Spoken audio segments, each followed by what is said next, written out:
I get excited about Christmas from the beginning of October. You're one of those people? Oh my God. I love Christmas so much. I try to delay getting the Christmas tree, otherwise it looks really unhappy by Christmas. So I'm not allowed to get it before December. Welcome to Heart's Evening Show. How are you both?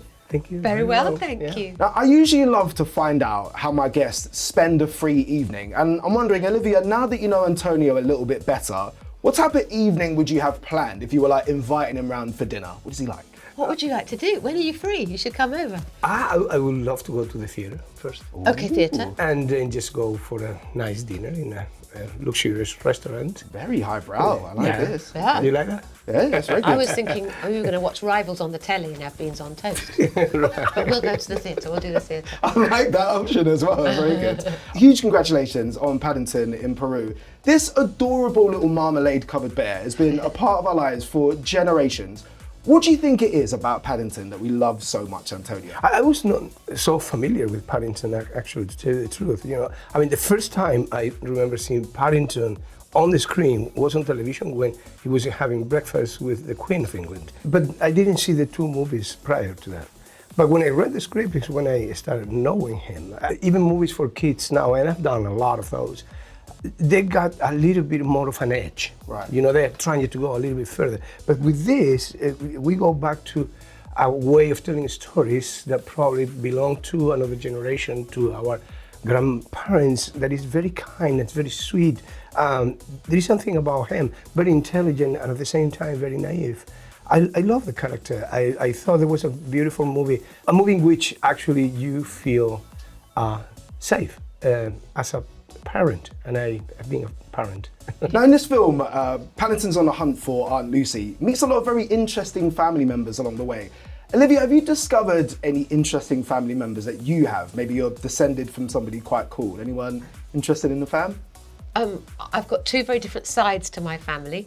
So very much like the Bears and the Browns.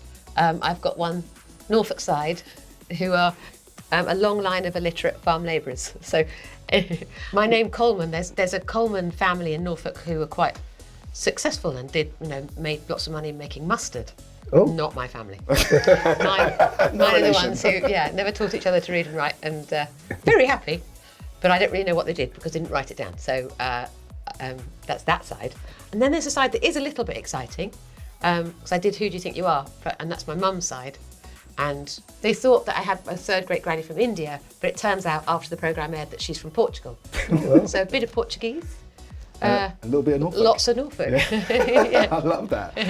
Paddington's obviously known for his signature marmalade sandwich.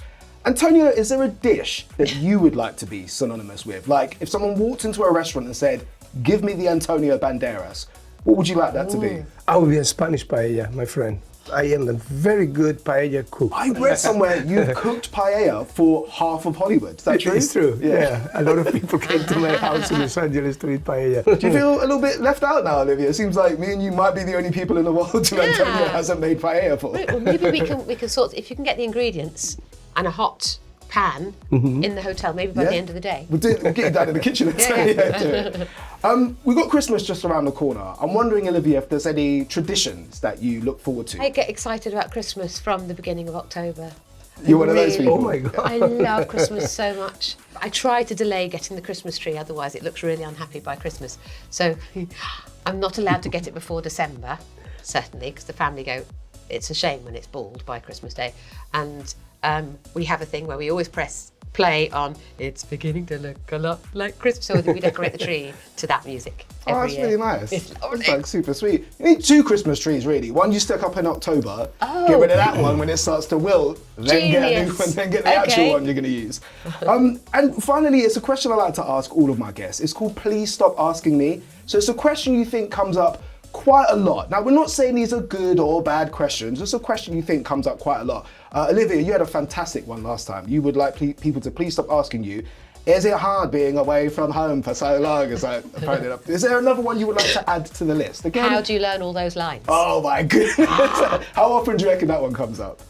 Most days. Yeah. Yeah, me too. Did you get that? Yeah. Professional actor, how on earth do you remember all of those lines for your job that you do all of the time? No, many times, but lately I live in my hometown, so I am not traveling so much. I am not doing the things that I used to do before. No one stops you to ask, how do you remember your that lives? question just went out there. I love that. Out the window. Antonio and Olivia, thank you so much. I'm now craving paella, but thank you so much for talking to me on Heart's Evening Show. Thank you. Thank you. Cheers, guys. Thank you. This is Heart.